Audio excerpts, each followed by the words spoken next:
Ladies and gentlemen, welcome to another episode of Ethical Hypothetical. Rowan and Chris, tell us a little bit about yourselves. Chris, you go first. I'm a nurse of 33 years and I do some charity work in Sri Lanka. Beautiful. Rowan? I am Sri Lankan. Never met Chris though, and my parents did pretty good. I am a stand-up comedian and writer. Yeah, Very funny man. live in Newcastle. Yeah, go check him out on Instagram. We were talking before. There's a lot of Sri Lankan Australian comedians and not many Indian Australian comedians. I'm the only Not one. that many. I wonder if it's reflective though of the immigration of Sri Lankans in India. Do you know if there's? Maybe. I don't know how many. I'm sure. Indians. I'm sure the have Indian migrated diaspora in Australia is bigger than the Sri Lankan diaspora, though. Surely, You'd there's think just so. more of you guys. Yes, it's just a strange statistical aberration there. But Probably something to do with cricket. something. To do something. with cricket. Yeah, the Indians are too busy It always is. playing cricket. Mate. They're not choosing cricket over comedy. Fine, I'll happily. Maybe I've secretly been sabotaging all the Indian comedians Exactly. coming up. Nah, that's my title. Fuck off. And that's exactly why my parents are the most disappointed in me. It wasn't for choosing stand up; it was for choosing stand up over cricket. Because Same. Same, it was like finger spin bowler or stand up. Yeah. You'd rather be hitting the balls for six and not the jokes for six? I don't know. Nailed it. Anyway, yeah. Back to you, Eddie. Good start. Okay. So, we're going to be talking about drugs. Do we all love them? I don't know. Okay. So I want you to all close your eyes. I'm going to pose some scenarios for you, and I want you to raise your hand. If you think the following person should receive a jail sentence, it can be a very minor jail sentence. It can even be a week. But do you think the following person should receive some jail time? Okay. Person number one, someone caught with one marijuana joint. Okay. Person number two, someone who is a small-time marijuana dealer, so not a major supplier. They maybe deal to 3, 4, 5, 6 people. Should they receive a jail sentence?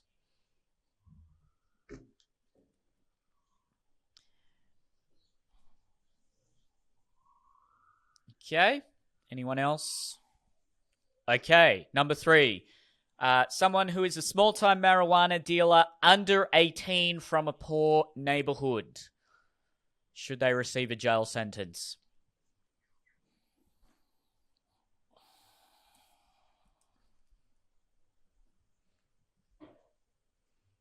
Okay. A few people look a bit indecisive. I'll give you a few more seconds. Okay. Number four, someone caught with a personal amount of crystal meth. So they're not a dealer, but they've been caught with crystal meth. Should they receive a jail sentence?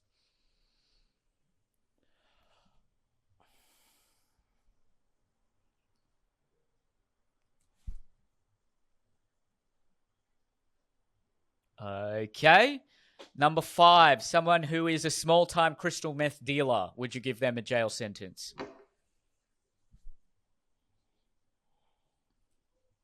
Okay, keep just 1 second. Just want to get all these. Okay. And number six, someone who's a small-time crystal meth dealer, also under the age of 18 and from a poor neighborhood. Would you give them a jail sentence?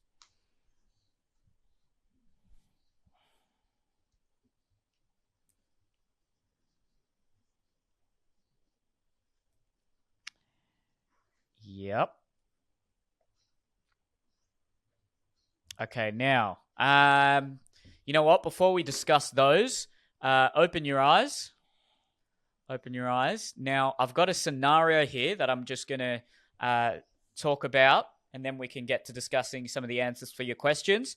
So, the scenario is as follows. There is a lower socioeconomic, multiracial community riddled with crime. So there's a lot of violent crime. The government takes a very hardline stance on crime. This includes a large police presence, very strict penalties for even minor marijuana possession, and force used by the police if suspects are not compliant is quite extreme. This approach has two major consequences. Number one, due to the high incarceration rate and the hardline approach, a substantial portion of innocent people end up in prison. Some innocent suspects even lose their life in altercations, I should say, with the police. But the second consequence is the overall crime rate falls dramatically in this community over the course of 10 years, saving countless lives and creating opportunities for everyone else. This, of course, has come at the cost of many people's civil liberties, presumption of innocence, and freedom to enjoy recreational drugs. Some would say that because many of the innocent people put in jail are either black or brown, it's a racist policy, and some would respond to that saying the people who reap the benefits of the hardline stance and the more prosperous, safe community are also disproportionately black and brown. So, in that situation, I want to get your thoughts. Do you think the end justifies the means? So do you think that overall, because the crime rate in the community went down quite a lot, quite substantially, this went from like a very stereotypically horrible neighborhood that no one wants to live in to, say, a reasonably middle class or maybe lower middle class neighborhood where a lot of families would be happy to raise a family. And the cost of that is, of course, some innocent people went to jail. There were even, some would say disproportionate methods of violence used by the police. But over the course of 10 years, it did drastically improve the community. Who wants to go first with their thoughts? Can I ask a question? Sure. About the scenario? Is crime rate going down the only metric of establishing whether the community is thriving? Like, education rates, health rates, those kind of things. All of that as well as improving. So just overall, the community has drastically. Okay. Yeah, it's. And is it a causal relationship? We can say in this, we're assuming that it's the causal relationship. In this hypothetical situation, let's say that there is, yes, that there. I know in real life there's myriad factors at play, but in this hypothetical situation, we'll say that it's this hardline. Some would say even authoritarian policing style does have a causal relationship with improving the community. Do you think the end justifies the means in that situation? Does anyone want to go first? And then we'll get to the answers for those other questions later.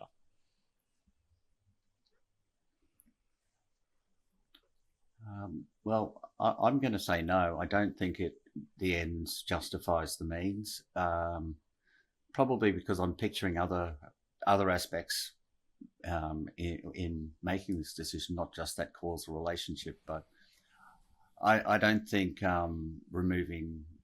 excessively removing civil liberties and violence. I mean, you were talking of a brutal police force that is very strong on it. They can people getting injured, people getting killed. On the way to that is there may be a different way.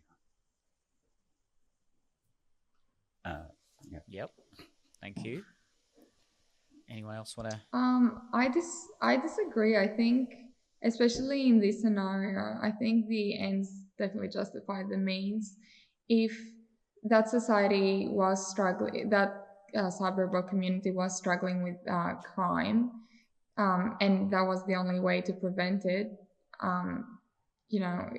Overall, over a long time, there is a benefit of it, and the same community is now, benefiting from those draconian restrictions or, rules. So why not, Yeah, in the long term, it's a good thing. Yeah, I think the question is it a net positive or is it a net negative? And so it's a net in this, in this situation, let's say it is a net. There's different ways to measure that. Yeah, but but if we're talking truly just consequentialist terms here, it can be argued that it's a net positive. Yeah. Alex, what do you think? And also, Rowan, your mic is just oh, there we Okay. go. Sorry about that. Yeah. Well, that's what I'm sitting here. That's what I was sitting here trying to think of. I was like, if I was someone in this community and the standard of living has gone up, I mean, there's so much. It's really difficult because you want to opt for. There's always a peaceful option. You know what I mean? You always want to opt for. There's a right way to do something. But what's kind of weird and a weird moral quandary, I think sometimes the quickest way to do something is the most fucked way. Like sometimes the most the thing that's going to bear the most fruit is probably not the most morally okay way to do it. And that's tough because 2 generations from now, people living in that suburb will probably be like, well, it doesn't even affect them like that, you know? It's like, we just know that we're living well now. It's difficult. I really don't know where I stand on it, honestly. I also think it's the people's responsibility to not engage in those.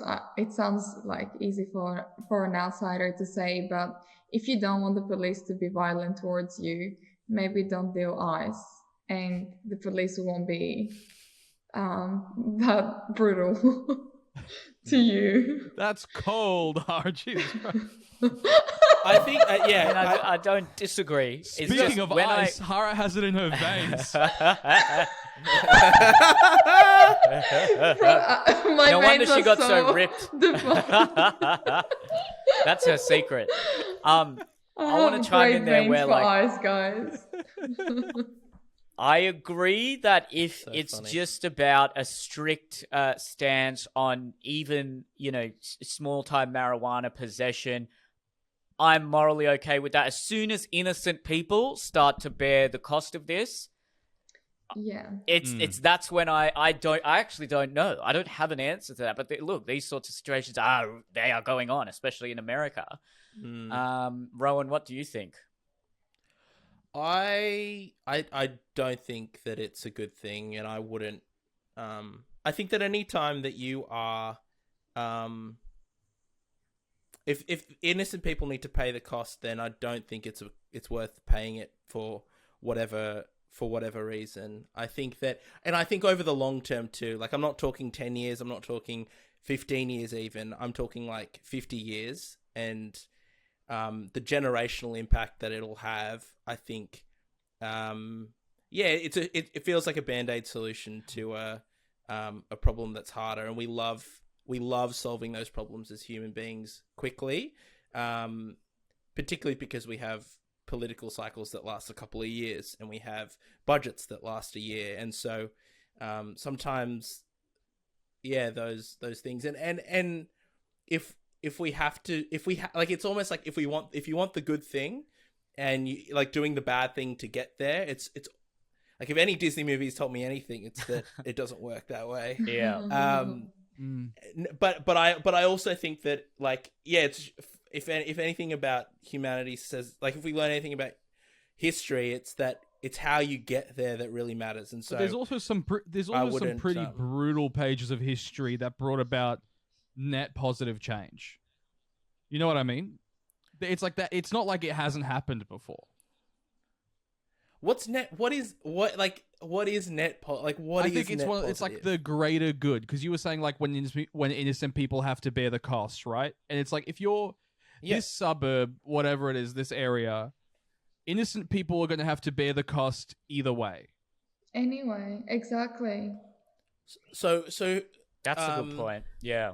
If you can quantify the opportunity cost of, say, how many innocent lives would be lost if you let the crime rate continue as it is, assuming that the crime rate wouldn't change, versus the innocent lives lost, or, the civil liberties taken away in the process of saving those future innocent lives that would otherwise be taken away, then you could actually sort of it's tough. You're dealing with human life here, but you could actually quantify, hey, this is worth the cost. Yeah. It's just very hard to look into the future and say that. But if we know for a fact that it'll save more lives in the long term, I would then be inclined to say maybe that hardline approach is the is the correct solution. But man, it's not an easy decision to But make. why would so many innocent lives be affected? Did I miss? I'm struggling to. Okay, so I'm like, kind of understand, relating like, this why. to I'm relating this to say like the the tough crime approach that say America took on say a lot of African American neighborhoods throughout the 80s, 90s, Oh, back in etc., the where yeah. a lot of innocent people went to jail, and It's happening now in the there's extra. Philippines. Yeah, well, in the Yeah, I was gonna Philippines, it's say like you can Duterte is a basically good just example. kill someone who you think is a You drug get dealer, from killed, what I've yeah. heard. Yeah, Yeah, or now consuming drugs, yeah. and crime rates have gone down in some of those communities. Having said that, Yeah. the resentment towards the police, towards the government, has increased. At least it from the media I consume, it looks that way. But man, I feel for say the families that are just truly law abiding and want the best for their family, and then they've resisted the temptation to get into drugs. And I know there's the argument that says, look, you're a product of your environment, but then even then there are some people who still resist that, and I feel for them, because then they have to bear the cost of a more lax policing approach. But damn, these are not easy. Is the goal to eliminate my costs? Oh, sorry, Chris. No, sorry. I was going to say, I think the part of where my thought comes from is there's no example where the prohibition and the extreme crackdown has really worked in an efficient way. And I think Portugal is probably a good example with. I don't know all the details, but essentially, since they basically decriminalized all drugs, usage of the drugs has gone down and not gone up, and crime has gone down, particularly because there's no organized crime supply, required to supply the illicit drugs. True.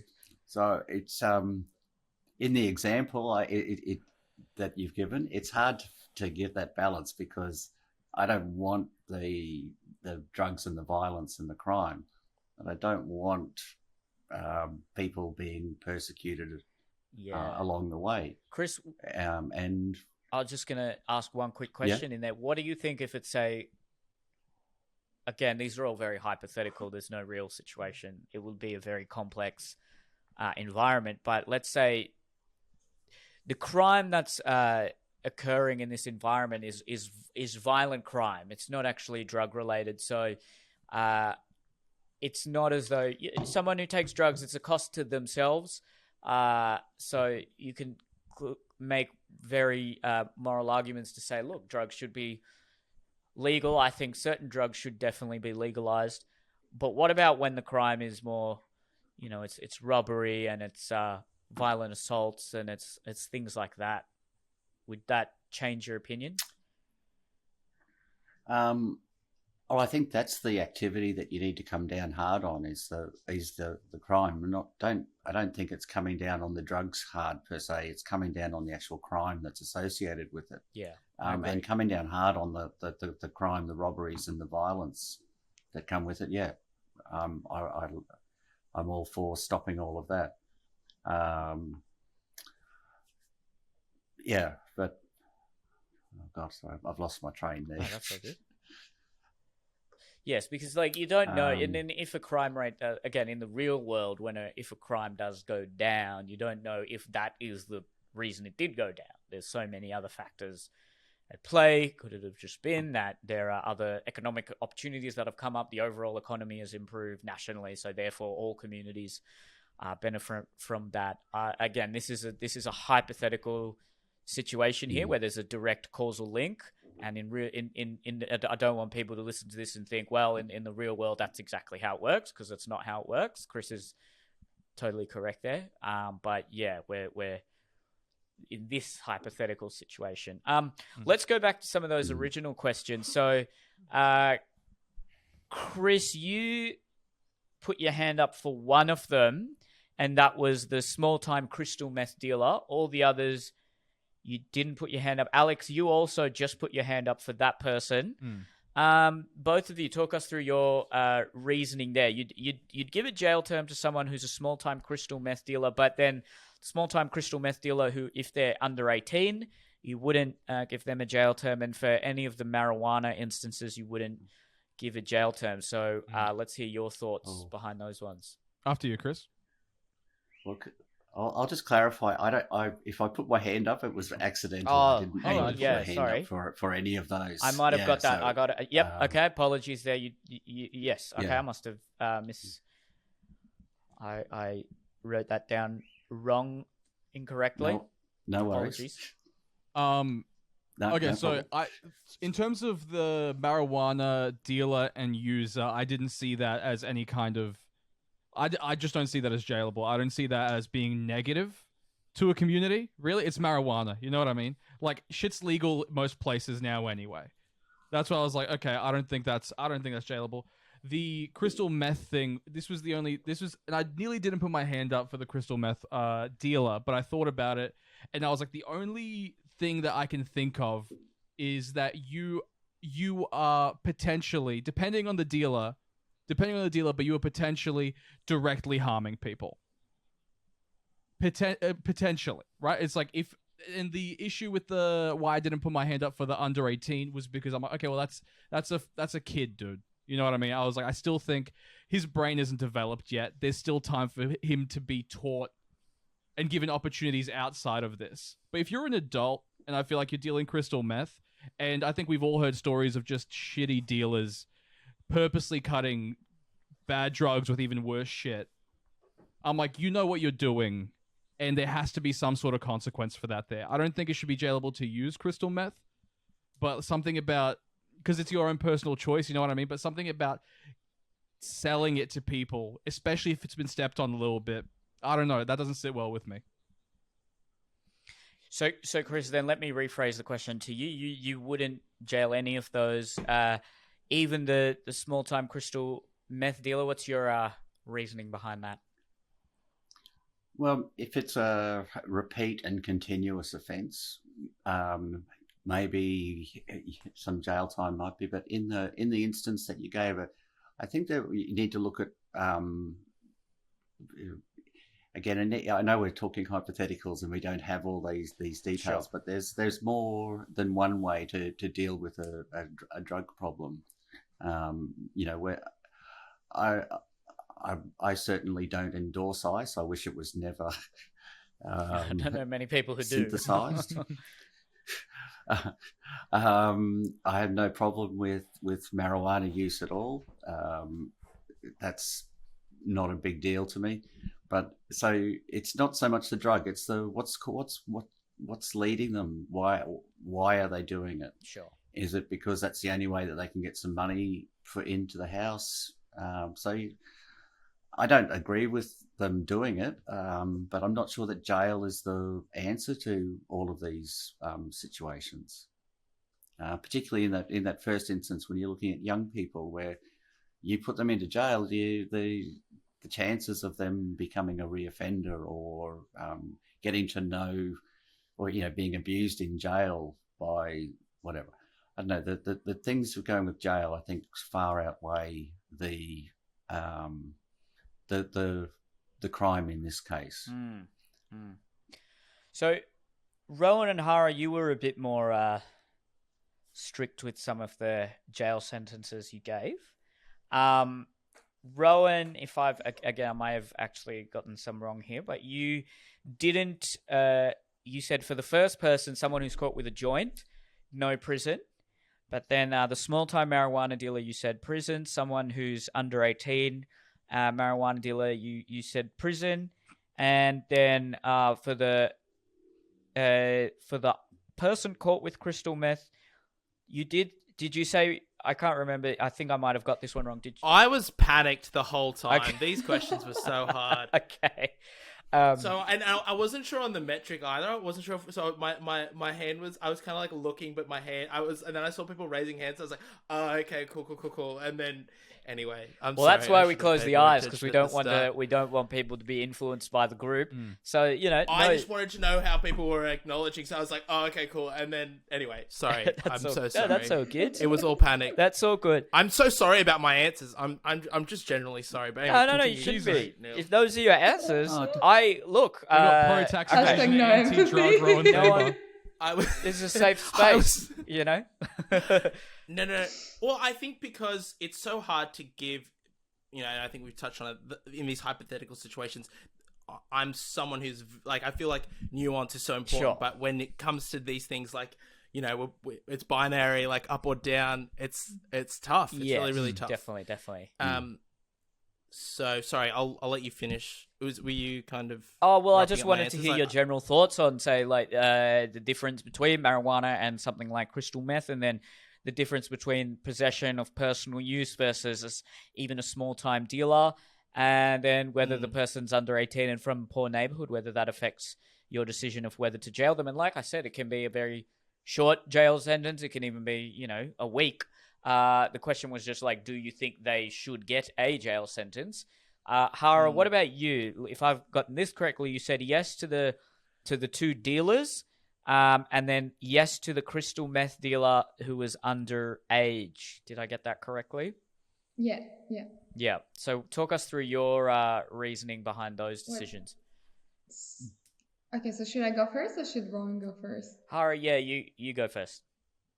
Yeah, so I just thought that, we should follow a principle. So my personal opinion with weed, with marijuana is, I don't think it's that big of a drug. I think it should be legalized.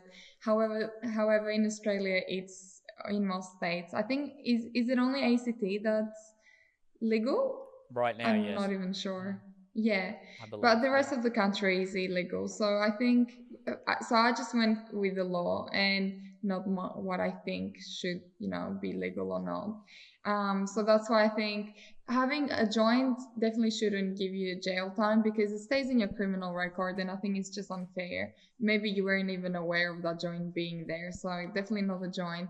But you being even a small time dealer, especially being an adult, it's just, if it's illegal, simply don't do it unless you do want to take the risk of going to jail.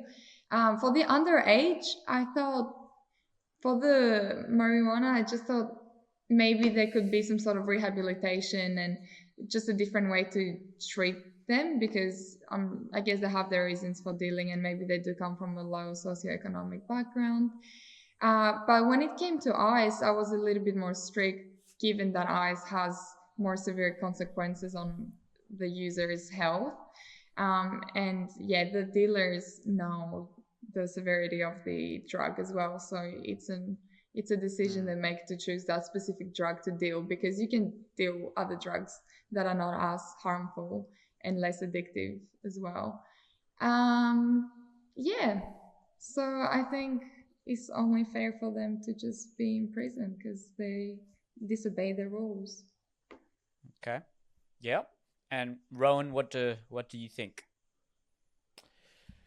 Yeah, so similar to Hara, I also went based on what the current law is. I think there is a definite shift for marijuana particularly, where there's a general consensus. Not a general consensus, but a general acceptance of it. Yeah, that I don't think it's translated into the legal system yet. So for me, like, that's just something that I think I'm happy to be, like, just go to the law on currently, because that's currently what the law is.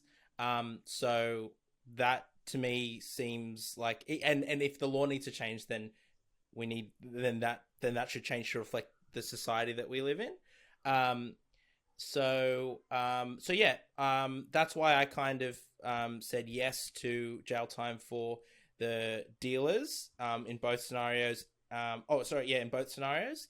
Whereas for someone caught with a joint or caught with crystal meth, I thought jail time seemed very intense. I guess depending on the anyway. And what else did I think jail is, as a and this is the caveat, is that jail seems like a very extreme, intense punishment as a result. I think I would much rather, had I the option, to rehabilitate and treat the person over the this is the offense, this is the punishment. I definitely would rather treat the person and the system that they've brought up in over just dishing it out. Yeah, it's a you got to weigh up setting a standard, and if it does act as a deterrent versus rehabilitation, because if someone feels like they're being unfairly punished, then well, they're not actually going to change their behavior. They're just going to continue down that same path. I wouldn't jail the users in any of those situations. I would probably not jail the person under 18 dealing marijuana. I don't see how that, if it's a small time, or I mean, if I did jail them, it would be, a kind of 2-3 week type thing, and to just say like, all right, we live in a society where that is illegal. You can't just do that, but it wouldn't be a long-term sentence. For adults who are small-time ice dealers, I would probably, like Chris said, I'd look at the circumstances a little bit, but I think that's a very dangerous drug, and it really destroys communities and people. And I think, regardless of your financial situation, I think that's pretty inexcusable, and that I would probably put them in jail there.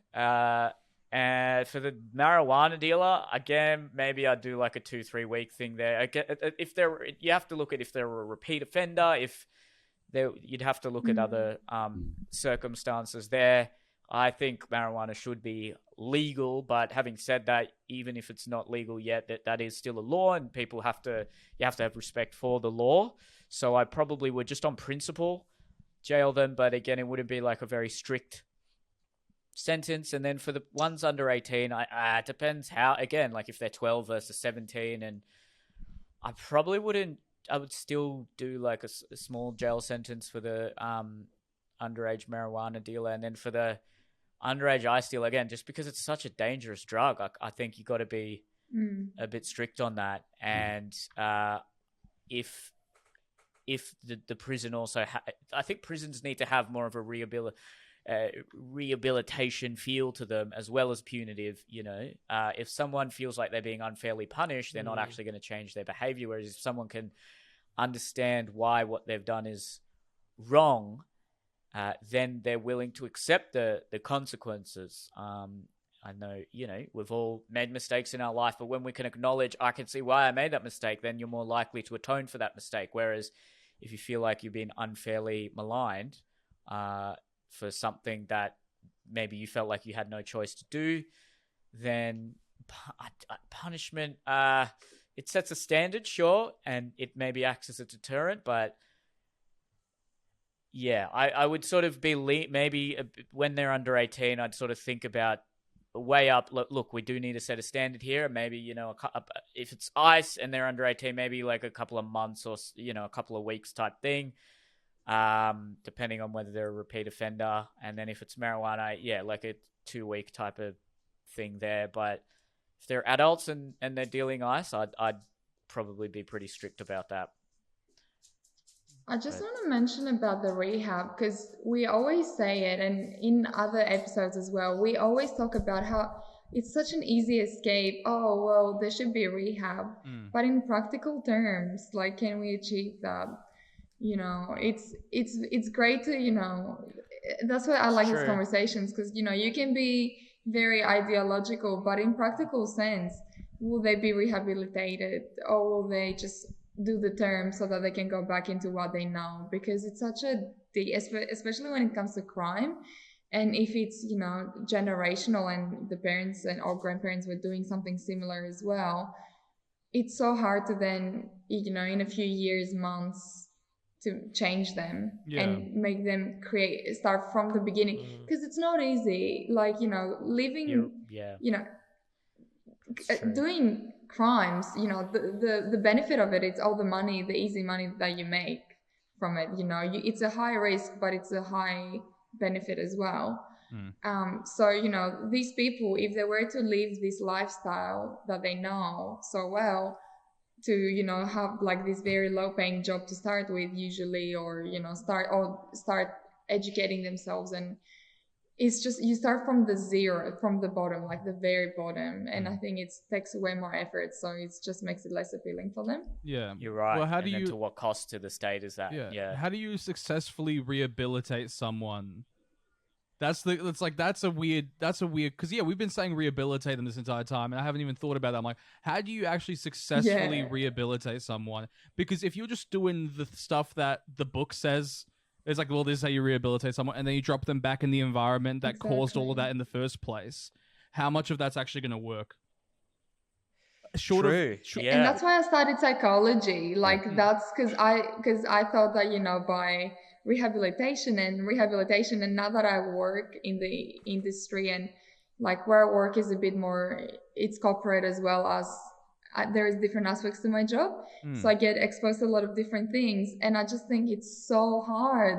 Rehabilitation is so not easy, difficult. yeah. Short of like Yeah. getting them out of literally plucking them out of the environment that caused that and putting them somewhere else, like Matilda style, getting them adopted Yeah, by. but that sounds very Basically, yeah. authoritarian. That's what I'm Through saying, some yeah. like military style Yeah. transformation of their reality, So- which is could Yeah. I mean it's not feasible now. I don't. Mm. How are we defining though rehabilitated? Like, because I think we want to make, in a capitalist society, we want to make that rehabilitation, we want to quantify it in some kind of way. Like, what does that mean? Like, do they Sure. have a job? Do they speak differently? Do they like not? Is it as simple as just like not offending? Or, you know, like I think that as a community, and it probably goes back to, you know, the initial question you asked, the final question you asked us, Neil, around paying the cost. It's like, we live in a community, and everyone always pays a cost, whether we like it or not, whether it's the taxes that we pay, whether it's I think with coronavirus, it's been interesting to see the cost to our bodies that we have to, you know, get a vaccine, like we have to get vaccinated in order to, you know, look after not just ourselves, but the people around us. You know, like we always pay a cost by living in community. And when it comes to the rehabilitation of people and in our community, like we have an obligation and a responsibility purely because we live with those people and we live in the same country as them. And I think that we forget that, and we try to make it this thing that you conform to us, when, I don't know, maybe we need to reevaluate what it looks like to have someone welcomed back into society, integrated back into society. Like, it might not look like you look like us now. It might look like us changing how we view you, or, you know, a myriad of those kind of things where we reposition what that means. So you're saying it's a community thing. It's a community issue. I think that, yeah, and I think that, like, I think that we need to, yeah, we define. It's a relationship we have with but with with people crime, like you this. can't. With crime, though, specifically, you can't really change your perception towards assault. Like, you know what I mean? Oh, yeah, totally. Sorry, I think I'm thinking about this more from a drug perspective. And the crime associated with drugs, particularly if people are committing crimes, means to an, like, crime is a means to an end. Usually, I think if you're someone who is committing crimes because you enjoy crime, that's a very different thing. That's a very different thing. I guess I'm assuming most people are doing it out of necessity, in order, and so that's what I'm really speaking to. I'm not saying that, we need to. I'm not saying that people that like to commit crimes, that we should treat them in the same way, who, like, intentionally and willingly. I'm more talking about the people that have grown up in that space. Can I just butt in really quickly? It's also for someone like me to just get on this show and say, "Oh, we need to rehabilitate." I'm not going to be the one rehabilitating, so it's a form of virtue signaling, right? Where, why should I be saying things like this unless I'm actually out in the community, talking to people who maybe were drug users and who have been through the system. And to be honest, I don't do that. And for me to just sort of sit on my high horse here and say, well, look, this is the ideal situation. Well, someone's actually got to do the actions there. And I think we can all you got to sort of weigh up being forgiving of someone who has committed a crime due to, say, their circumstances or because they've been led down the wrong path, versus also setting a standard. And it's a tough balance for any society it's a tough tightrope for any society to walk. Also, the person in question needs to want to be rehabilitated. You know what I mean? You can't just be like, I'm rehabilitating you now. Like, they need to. Then you're actually forcing. True. They need to want to. They absolutely. need to want to choose getting out of the scenario that they're in. Which think about consciously choosing all of our comfort zones and choosing not to do that anymore. Think about how difficult that is. That's a good way of putting it. And I think that's exactly it's like, hey, uproot your entire lifestyle, everything that you've known and felt comfortable with up until now, change it. That's difficult to do, man. That's why I'm like, the rehabilitate. It's exactly what you said. It was like, it's easy to say let's rehabilitate them, but it's like you need someone that wants to put in the mountain of effort that takes. Yeah, and how long would that possibly take? And I was going to say, and that's go on, Hara. I think in addition to, sorry. No, you I know, because I interrupted Hara first, so Hara, you go. Yeah. Sorry. No, I just wanted to add that goes to the scenario that you gave, that the sacrifices that we deal with now, the fruit of that will be experienced later on. And with this scenario, like with the rehab, you have to be, let's say, if you were to be harsh or something, it'd be for the present, so that hopefully generationally or over time, you've made that change. So people's comfort zones are different and more, pro-social. I think just to throw a sorry, Rowan, you were next. I'll just add something before we move away, before the spanner gets thrown. Just to add to Alex's point, which I thought was a really good one, that like you need people to want to engage in the really difficult, hard process of rehabilitation. Equally, I think we need people that are willing to support people through that, because that part of that process is doubting the process. Part of that process is not wanting to do it at certain points. I think that that's a very human thing. And like, how do we actually do the like long, hard work of what that looks like? And what role do we play on I'm on the ground doing this like kind of work, to how do we do it from I live in a community with these people. I go to the same shopping centers as these people. I think that like, even though it is easy to like sit in a high horse, like I think we're participatory. We live next to these, like, I don't know about you guys, but like I live next to people that and know people that own my community, and those relationships are, I don't know, that they're important ones, and they have a place in that rehabilitation process, I think.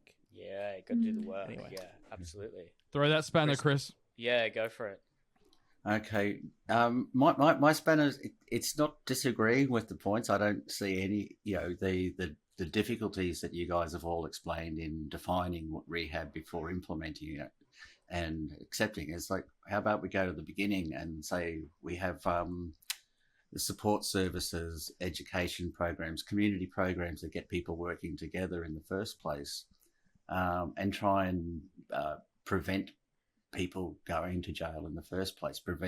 Give them that it's the prevention is better than the treatment sort of idea. Work at ways to help these people. And I guess in most of our descriptions, we're sort of talking like young adults or children underage. They're the ones we should be targeting with I don't have the answers to what those programs are, but there are programs that do support and help prevent. So let's rather than concentrate on the fixing at the ends, try and fix at the beginning, as a way to deal with it as a society. That's true. I think it's both end, right? It's both end. You can't have one and the other, but you need both. You need both, because you don't neglect the people that are suffering. Like, you've got to, it's a balance. I think it's a balancing act. And then when you just do it on a, there's sometimes those sorts of lifestyles can be actually quite conducive. Can be alluring in the sense that the one person who might try and help the people in this situation actually can get sucked in to that situation, because in many ways there's a reason people get addicted to drugs. They feel bloody good, and you want to actually ensure that not everyone's in trying to rehabilitate or trying to sort of forgive on an individual level, on a community level. You got to actually be wary of that as well.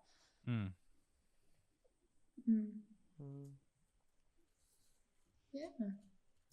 Well, do we have any final comments on those? They were pretty intense. Yeah, they were really good. Yeah, definitely. I think we solved it. No. I think we absolutely solved the problem.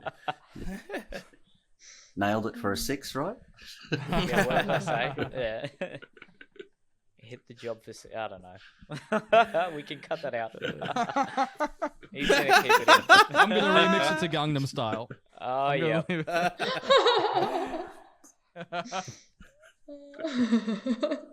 All right. Well, once again, if you want to be part of this show, if you have good internet and a decent microphone, email Alex. Alex will put his email in the description. And Rowan and Chris, let us know any socials that you'd like to plug. You guys can follow me at Instagram, Rowan Thambar _. Just find me. I've been writing some blogs lately, so you can check those out. Beautiful. We'll put all of that in the description. And Chris, you don't have any socials, if I remember correctly. Do you want to give anyone your address? Just so they can come say good job. Your assets. Do you want to declare your assets? Yeah, disclose your assets. I would like to get my my charity Blossom Water up and running and able to take public donations before I start advertising. Beautiful. So I do have a Facebook page called Blossom Water Education Sri Lanka. It's not really up to date because our classes have been shut for 18 months now with COVID. We haven't had any classes come to the school in that time.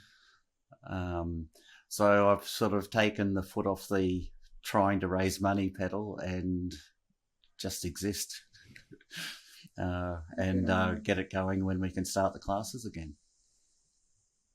Amazing. Awesome. All right. Well, we'll put all the links in the description there. And thank you guys very much for doing those ones. And thanks for having us. Yeah, subscribe, share this video, and see you next time.